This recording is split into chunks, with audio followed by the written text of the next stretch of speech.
right, go. All right. So vote Caitlin Shank for homecoming queen. All right, the only econ major. All right, let's help her out. Come on, Perfect, got it. Last day. All right, let's make it happen. All right, and enough of that silly stuff. I'll introduce our speaker, Dr. Mark Skousen, a nationally known investment expert, economist, university professor, and author of more than 25 books. In July 2018, Dr. Skousen was awarded the Triple Crown in economics for his work in economic theory, history, and education, and has been identified as one of the 20 most influential living economists. Living, yes. Editor-in-chief of Forecast and Strategies, and he is producer of Freedom Fest, the world's largest gathering of free minds, which meets every July in Las Vegas. Former analyst for the Central Intelligence Agency, columnist for the Forbes magazine, and past president of the Foundation for Economic Education in New York. He's written articles for the Wall Street Journal, Reason, Human Events, The Daily Caller, Christian Science Monitor, and the Journal of Economic Perspectives. He's appeared on CNBC, ABC, CNN, Fox News, and C-SPAN Book TV. He earned his PhD in monetary economics at George Washington University. He has taught economics and finance at Columbia Business School, Columbia University, Bernard College, Mercy College, Rollins College, and Chapman University, where he is currently a presidential fellow. He won the My Favorite Professor Award at Chapman University in 2019, and he has also been a consultant to IBM, Hutchinson Technology, and other Fortune 500 companies. So without any further delay, Dr. Mark Skousen.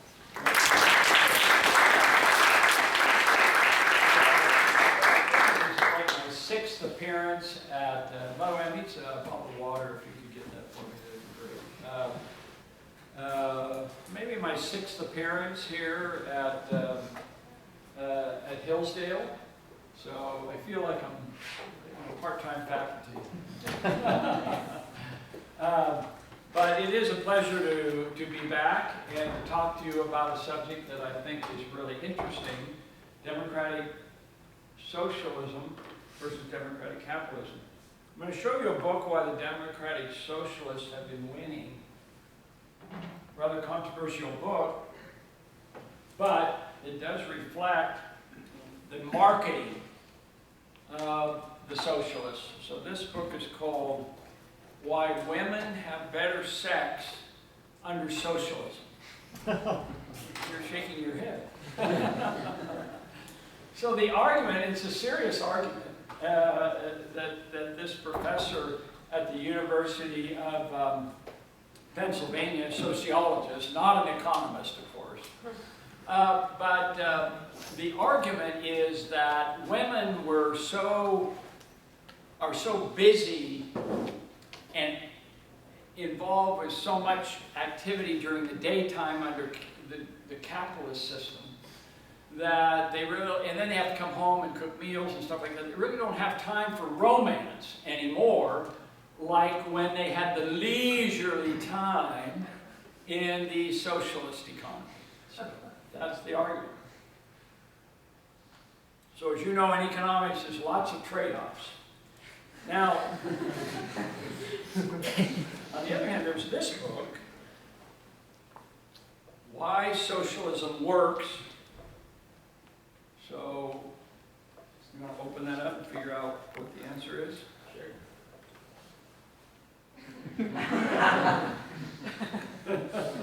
What does it say? It doesn't. Page after page saying it doesn't.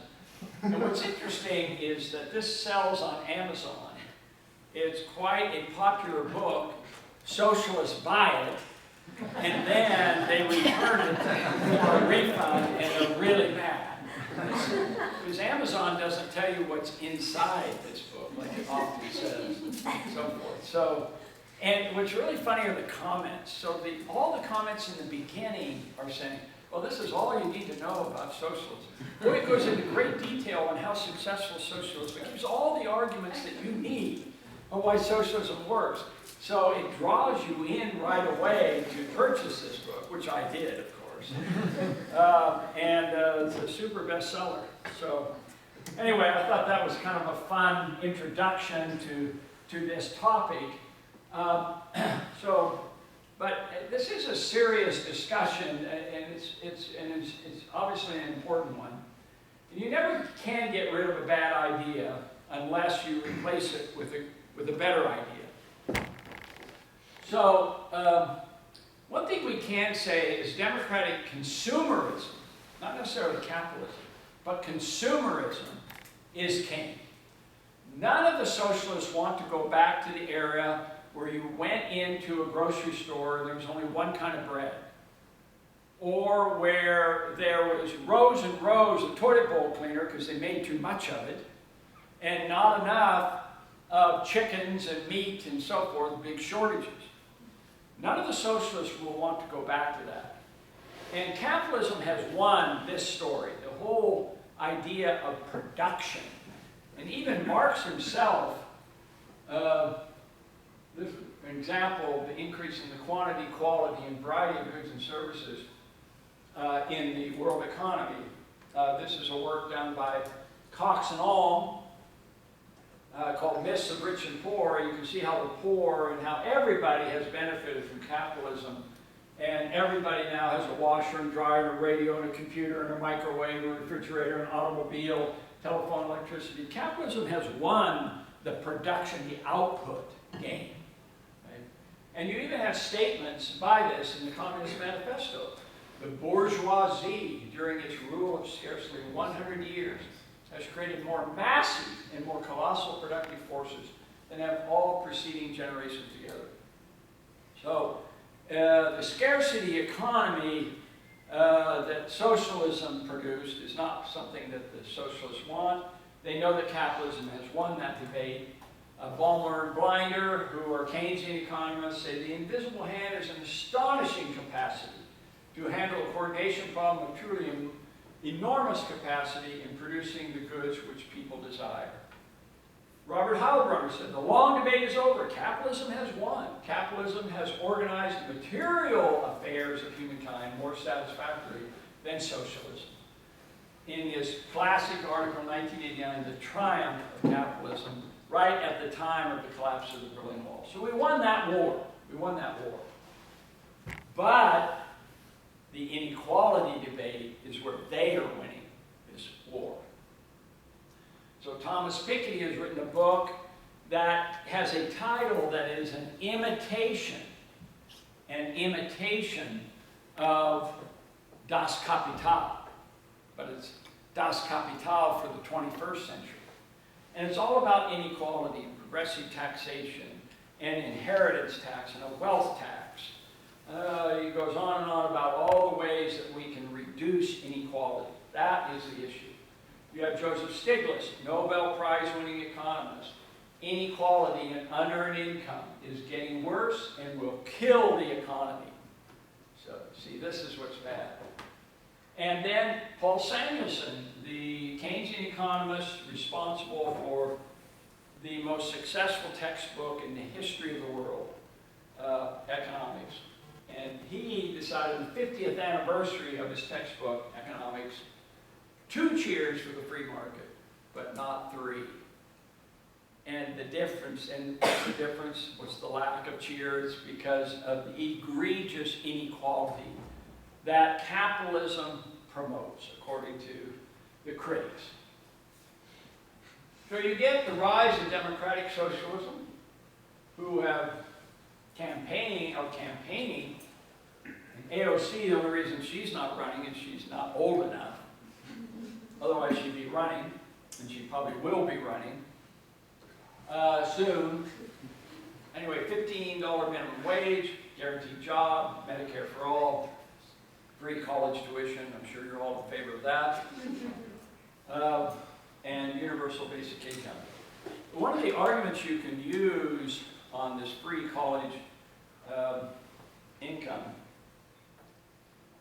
free college tuition, is that studies show that students who actually pay for their education choose their major sooner, get better grades, and graduate sooner. Because it's to their vested into their interest to do that. So free college tuition is not a good idea. Just like medicine, it's a rare, valuable commodity, and when you give it out for free, it is not appreciated like it is when you actually have to pay for it. Like this cartoon, I think that's a pretty good one. No work and free stuff. Everybody's lined up. Work hard, keep half. Nobody's lined up. Pretty good, simple way to look at it. Any of you seen this cartoon? Pretty good. So here's Howard Schultz, who is a progressive, progressive in many ways, is the CEO who really put Starbucks on the map.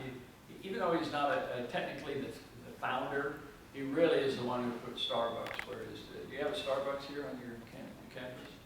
You don't? What's wrong with you people? All right, when I hear them espousing free government-paid college, free government-paid healthcare, a free government job for everyone, on top of a $21 trillion debt, the question is, how are we going to pay for all this and not bankrupt the country? Really good question. And so you have reasonable Democrats who are saying, what is wrong with my party? And he's left the party and started an independent run for the presidency, and he backed off, probably primarily for health reasons, well, for two reasons. One, he had back surgery, 3 times back surgery. And if you have a bad back, that's all you think about. It's really tough to not think about a bad back. And the second one is that he doesn't like Trump, and starting an independent run would probably siphon off more Democrats than Republicans, he argued, and for that reason he said, I don't want to re-elect Trump, so I'm going to back away, and hopefully the Democrats will come up with a decent candidate. So how do you pay for these government programs? And that's what Howard Schultz was asking. So what is their answer? Well, progressive taxation, up to 73%. And there's a statement from Peter Diamond, who's a Nobel Prize economist, like Joe Stiglitz in the Keynesian style. His studies show that you can raise the tax to 73% without negatively affecting, that should say, incentives to work, save, and earn income. And it's a very questionable study from my perspective, but again, he's got an academic study that shows this. Just like there are some academic studies that show that raising the minimum wage has not hurt employment very much, and therefore is a legitimate study. So you got to be careful of this. And then there's modern monetary theory. This is really, I don't know if you guys you discuss this at all, but this is this new, well, it's old, it's really old Keynesian. It's old crude Keynesian economics. We try not to talk about witchcraft. They're very blunt about this. We must reject the cult of austerity. A sovereign nation issuing its own currency faces no financial constraints. Isn't that amazing? It can never run out of money. The government can consistently spend more than its revenue by creating its own currency, printing money. It can sustain deficits indefinitely without solvency risk. Now this is very scary that professional economists are actually making these statements. This is from a textbook called Macroeconomics. They're trying to recreate a Paul Samuelson style textbook to introduce this idea. So whenever you settle on a budget, you have to say, well, how are we going to pay for it? And their budget guarantees a job guarantee. Every person in the country will be guaranteed a job. And if the private sector doesn't provide it, the government will. That's the idea. That's their goal. So how do you pay for that?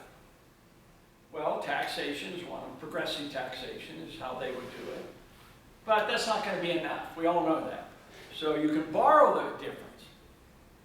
But how do you pay for that? Well, when you borrow something, you've got to pay it back plus interest. So that's not a choice they like. So printing money is much easier because you never have to pay the money back. It's like issuing stock. If you take a company public, it's a lot better than borrowing money. If you have to issue bonds when you go public, you have to pay that bond back. You have to pay interest on the bond. Best you would prefer to issue stock, you see, because you don't have to ever pay stock. You never even have to pay a dividend. It's great.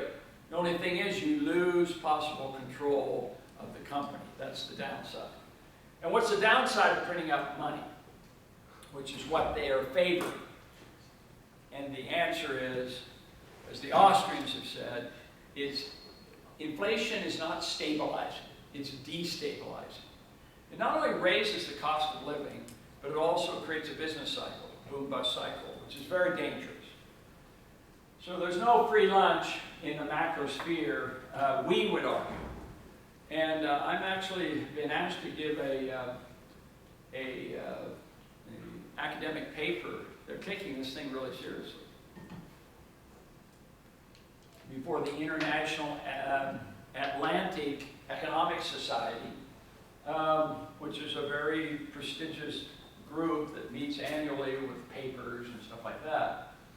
And I'm giving a paper on modern monetary theory, so my title is, "There is much ruin in a nation." This is a statement from Adam Smith.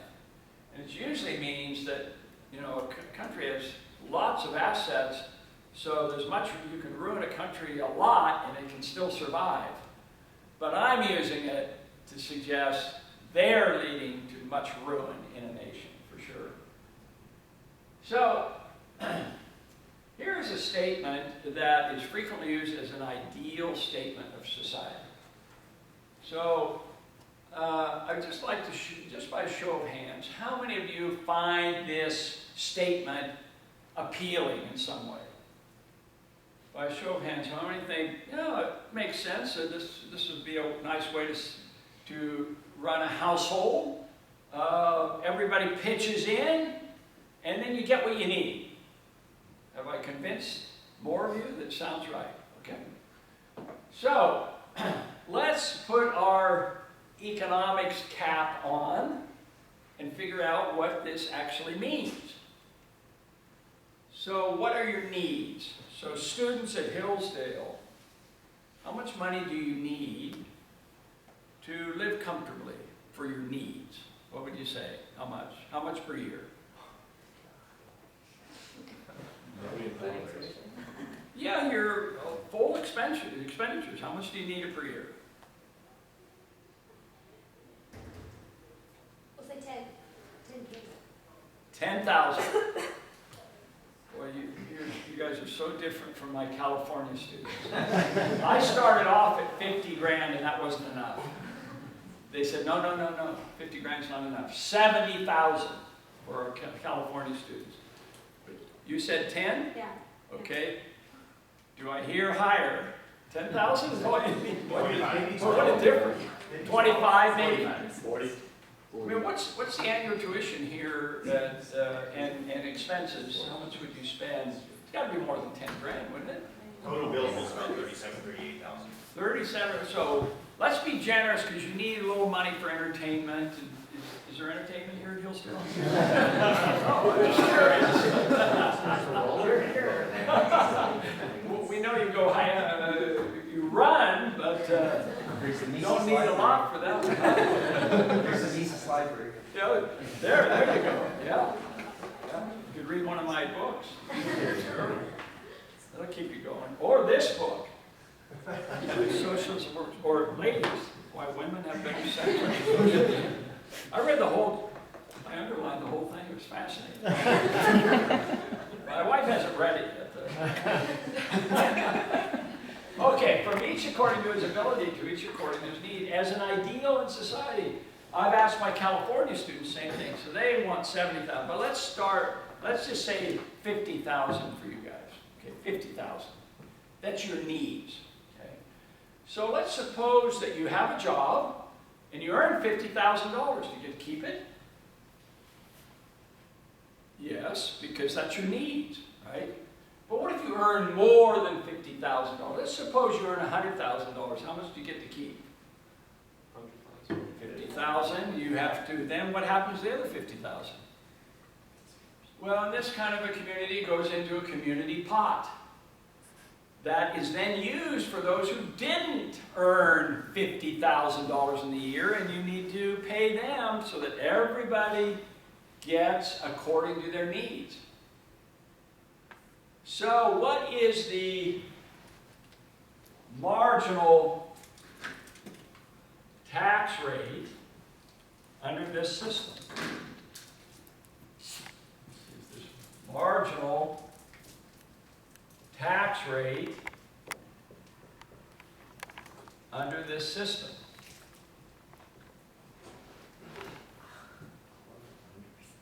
It's 100%. Anything over what you need is taxed away and put into this community chest to be used for people who don't make $50,000 a year, because everybody gets according to their needs. Okay, so that's the first thing you learn from this. The second one is, what about people who earn less than $50,000? Do they get $50,000? Yes. Do they get it whether they earn $10,000, $20,000, $30,000? Whatever they earn, you get to raise it to the $50,000 level. So what does that do to the incentive to work toward your needs? Does it increase or decrease that incentive? Is it non-existent? It's a disincentive. The whole system is a disincentive toward work. And so this statement is how socialist societies work. If you look at the kibbutz in Israel, they use this system. And they depend on your love for your fellow man for you to achieve this level. And it works for a while. This system works for a while. Sometimes you just feel, look, we've got to help each other out. Let's do it. But 100 years of the Israeli kibbutzes, they're really struggling. In fact, young people are leaving in droves because this is the system you're working up against. And so that's the problem. Now, so when I tell this story to my California students, so initially at least half the students raise their hand, they love this. But then after we analyze it, everybody's hands go down because they realize this is not a very useful system. So, and it's that point I tell them this is a statement by Karl Marx. And I don't tell them that beforehand because I don't want to prejudice people saying, oh my gosh, it's a Marxist view, maybe I should vote against it. So that's why I didn't tell you who it came from. That's who it came from. And it means give what you can, take what you need. And it turns out to gradually deteriorate because there's so many strong disincentives for you to work. That's the problem. And there's an incentive for you to take. Okay, so what is a better alternative? This class, the discussion is, how do you get rid of a bad idea with a better idea? So here's Jack London, who called himself a socialist, wrote an article in the San Francisco Examiner in 1895, and he said, well, here's what it should be. From each according to his abilities, to each according to his deeds. You like that? That sounds better. Much better. The incentives now are there because you're not going to get paid unless you do the deed, do something well. So deeds I thought was really good. Charles Koch says, from each according to his abilities, to each according to his contribution. But I kind of like Jack London's because of the play on deeds and needs. So the other thing that I teach in my course is the A&W principle. This is a really important concept that appeals to socialists and millennials. The A&W principle. So A is accountability. A means the user pays. So when you go into a 7-Eleven or a local convenience store, do you pay for the bread that you buy? The drinks you buy? Now, you sure? You sure you don't put in a credit card that your parents own? And if it is a credit card that your parents own, do you look at the price? You may or you may not. It's an important concept. The user pay concept is a fundamental principle of economics. It creates accountability. I told the example of students who pay for their own college education and the benefits for that. Accountability. And most of the time in a capitalist system, the user pays. But there are times when they don't pay, right? For example, do you pay for when you go into a hospital? Are you the one paying the hospital bill? Well, if you had a deductible, yes, you're paying the deductible, but it might be a no deductible where somebody else pays. It's called third party pays. And when third parties pay, you don't know what the amount is oftentimes. Insurance company knows, your employer knows, but you don't know. So anytime you start moving away from the user pay concept, you lose accountability. That's the A principle. And it does happen lately in dentistry when you go in for a dental cleaning. It used to be that you would pay that in cash. There was no insurance that would cover that. Now, many insurance plans include cleaning your teeth. And it used to be cheap. Now it's becoming much more expensive. Why? Third party, moving away from the user pay concept. So capitalism is all about A. But let's talk about W, because W is also a very important principle in our society. And W is you help those who need help, but there's another side. You don't help those who don't need help. Because if your W is too generous, what does it destroy? Accountability. A. A is destroyed, and you only get W. So the example I like to use is, suppose you go to a church where the minister passes the plate, and you pay, and what's that payment for? The upkeep of the church, to pay the minister, but also to help out with welfare. You have people who need help, and they pay for it. So one day the minister gets up and says, I've had a vision. And my vision is that we need to help everybody. So brothers and sisters, next time you come to church, if you need help to pay your rent, your car payment, your mortgage, your trip to Cuba, come to me, we'll help you out as much as we can. And we don't care what your needs are. You don't have to have a means test. Whatever you want, we will help you out. Well, next week, first there were 100 people, now there are 200 people show up, and the next week there's 400 people. It's standing room only. It's fantastic. This guy's giving sermons now to 400 people, when before it was just 100 people. Because lots of people are coming because they know about the new policy. Word spreads. But a funny thing happens the next week. The minister gets up and says, brothers and sisters, we have a problem. We've run out of money. Everybody is coming out to me and they need help to pay for all these things. So when we pass the plate around, could you please double or triple your contribution? You see the point? They're violating the welfare principle, because you're not just helping the needy, you're also helping people who don't need help. It's very dangerous. So A and W are constantly in friction. You want to have the proper balance. There is a balance here. You help those who need help, but you don't help those who don't need help. Now you probably, and then we go through examples and stuff. So, food stamps. Food stamps, does that violate the welfare principle or not? No, it does not. Medicaid, same thing. There's a means test for all of those. How many of you have food stamps or a food